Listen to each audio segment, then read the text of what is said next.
Ya itu dia saudara, salah satu yang akan terimbas kebijakan PSBB di Jakarta yang memang walaupun nanti baru akan diumumkan sore nanti, rencananya ini akan kembali diberlakukan Senin besok. Adalah para insan olahraga termasuk para atlet tentunya yang sedang mempersiapkan diri mengikuti ajang olahraga nasional. Bagaimana menyikapi hal ini untuk membahasnya kita sapa langsung Sekretaris Kemenpora Gatot S. Dewabroto. Pak Gatot selamat pagi. Selamat pagi, Mas. Ya dengan Irianda Pak. Iya. Pak Gatot, mungkin pertanyaan pertama ini terkait dengan memang belum diumumkan secara resmi terkait rencana pemberlakuan kembali PSBB di ibu kota. Tapi kalau memang nantinya jadi dilaksanakan, ini kita tahu juga bahwa ada nafas atau kesan berbeda dengan PSBB masa transisi. Ini akan kembali ke sebelum masa transisi PSBB-nya. Bagaimana kemudian Kemenpora menanggapi hal ini, Pak? Ya, baik.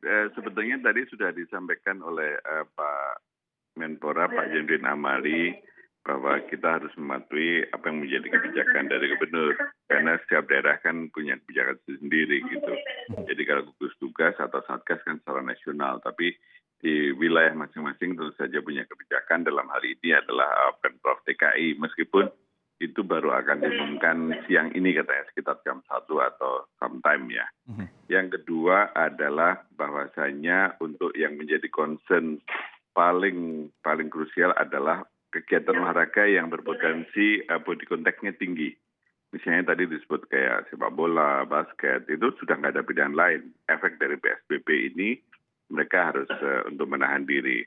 Kemudian kalau olahraga lain yang potensi body contact-nya itu tidak tinggi, jika mereka berjarak dan sebagainya, mereka diminta untuk kemudian misalnya ada kegiatan pelatnas atau tertentu, itu mereka harus mengurangi proporsi atau jumlah kehadiran.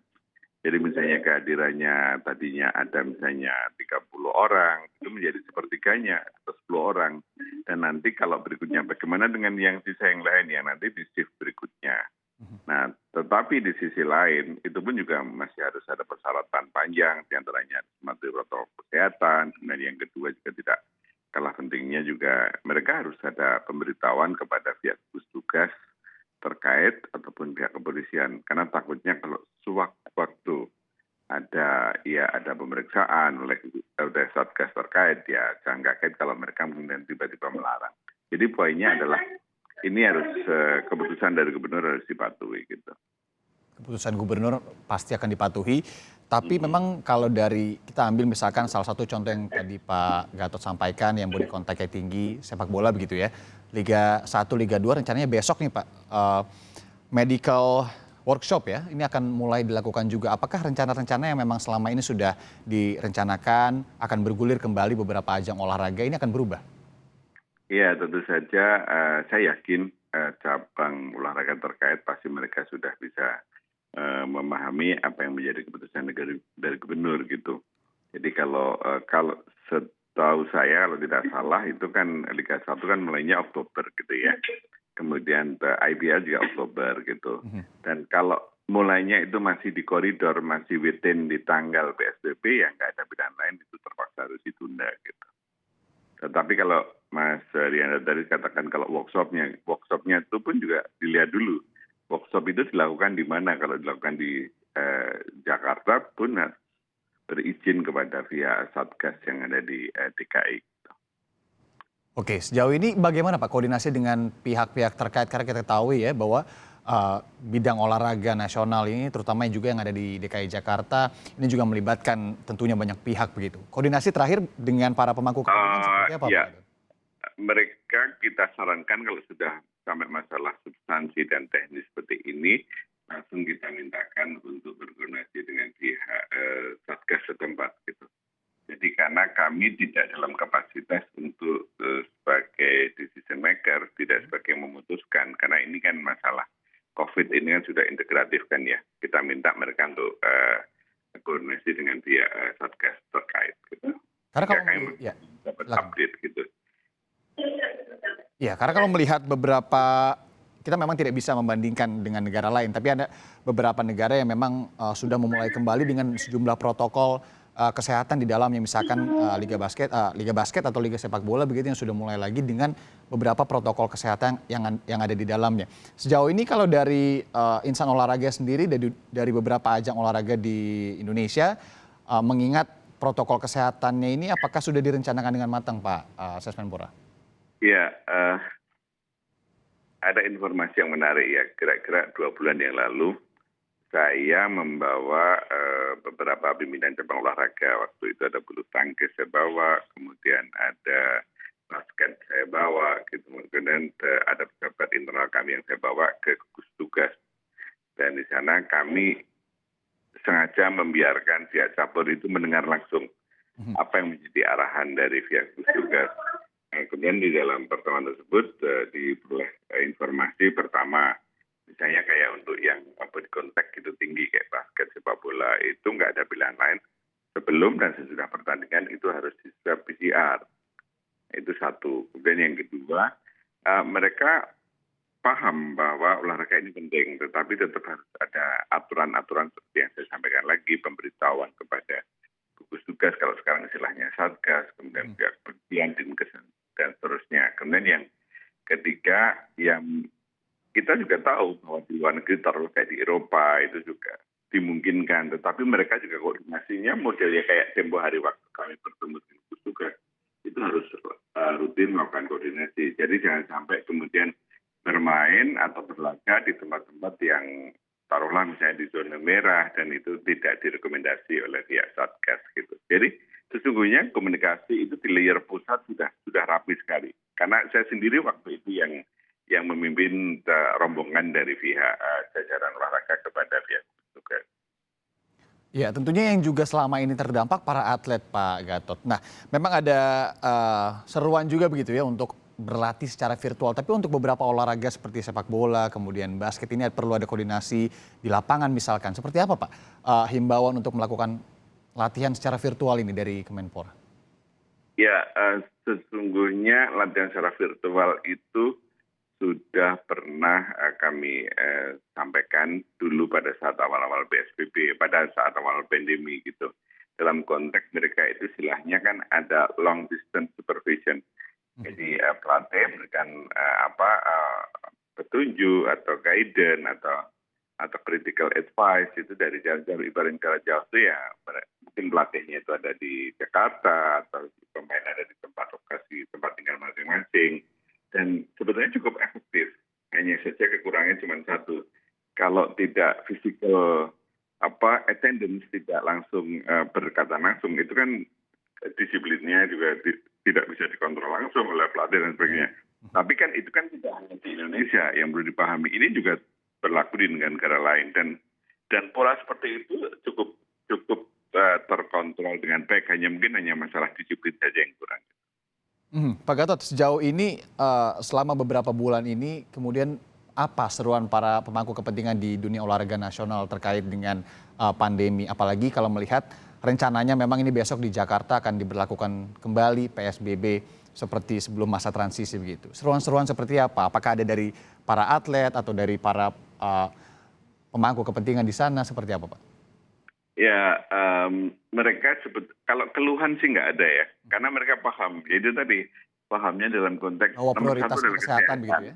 Ya, kesehatan. Dan yang kedua juga ini tidak hanya dialami oleh di Indonesia, tapi juga dialami oleh banyak negara. Dan ketiga yang penting itu bagi mereka adalah mereka itu harus diberi petunjuk yang jelas setiap hari. Karena atlet itu pada dasarnya kan tidak boleh diem, Mas. Setiap hari harus ada aktivitas gitu. Dan ibaratnya mereka 1 minggu aja nggak latihan. Baru-baru 1 minggu. 2 hari aja nggak latihan. Itu udah dampaknya gede sekali. Yang mereka butuhkan itu harus ada petunjuk clear. Makanya itulah sebabnya harus komunikasi antara pihak dari pusat kepada atlet di mana atlet-atlet itu tinggal gitu.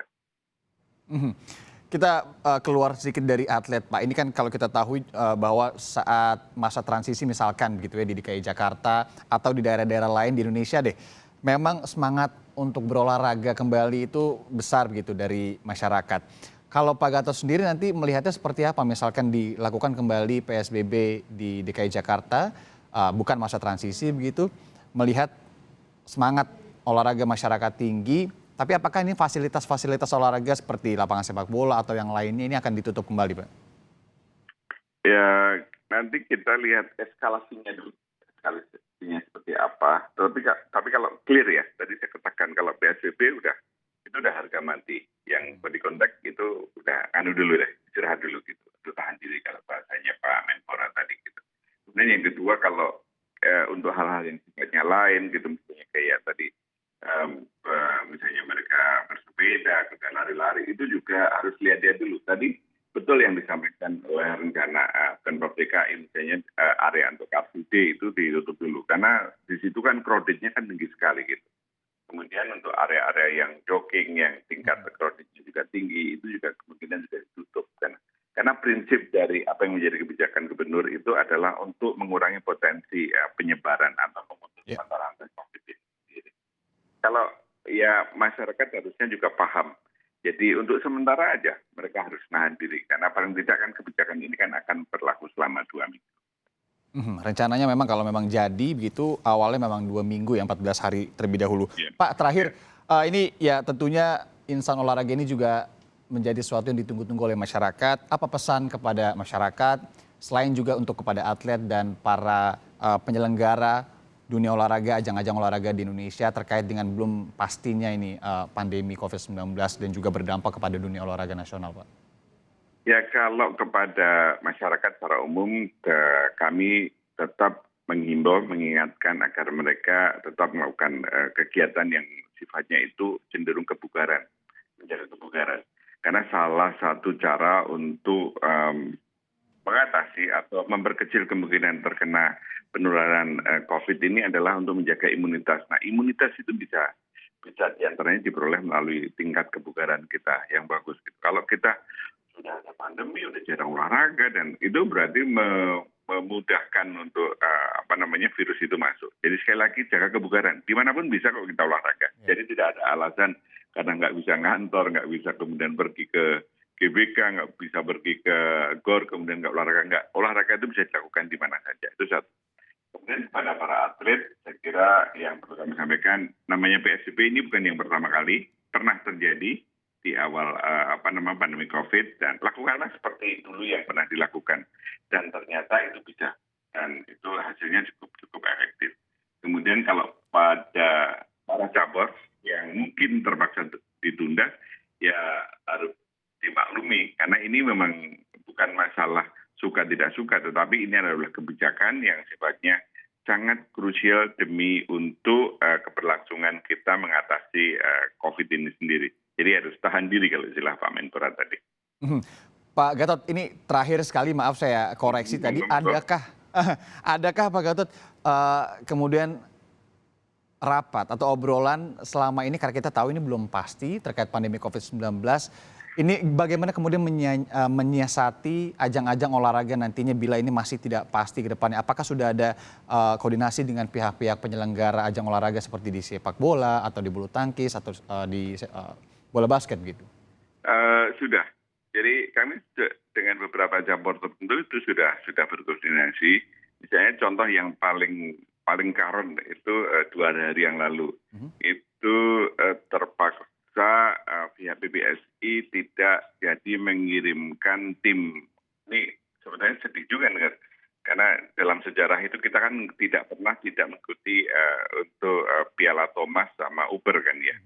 Dan terpaksa kita tidak bisa ikut nanti di Denmark. Alasannya pertama adalah karena kita juga tidak ada jaminan untuk penanganan COVID di sana di Denmark. Kemudian yang kedua juga kita masih kena travel ban, tidak boleh ada beberapa negara tertentu, ada listnya yang boleh atau belum membolehkan agar mereka datang orang dari Indonesia. Kemudian yang ketiga yang tidak kalah pentingnya adalah kepada pihak PBSI pun kami boleh dapat informasi sedang melakukan negosiasi dengan pihak negara lain. Jangan sampai yang tidak ikut itu hanya Indonesia, tapi juga negara lain, dengan harapan agar Piala Thomas sama Uber itu bisa ditunda. Kalau ditunda kan itu juga agak menekan kita. Nah, kepada cabur olahraga yang lain pun mereka juga melakukan wait and see dalam konteks kalau yang sifatnya internasional sudah clear ya.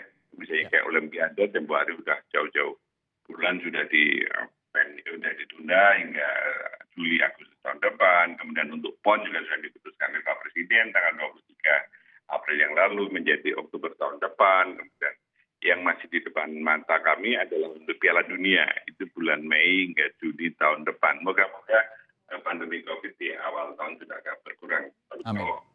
Kami juga kerepotan harus nego ulang dengan FIFA. Gitu. Rencana Piala Dunia Sepak Bola U20 Pak ya tahun 2021 mendatang. Kita harapkan tentunya apapun kebijakan yang dilakukan pemerintah, kemudian ini juga bisa disambut baik oleh masyarakat dan tentunya penularan COVID-19 di Indonesia ini nantinya akan segera turun begitu. Pak Gatot S. Dewa Broto, Sekretaris Kementerian Pemuda dan Olahraga, terima kasih sudah mau meluangkan waktu dan berbagi informasi kepada kami di Sapa Indonesia Akhir Pekan pagi ini. Terima kasih Pak.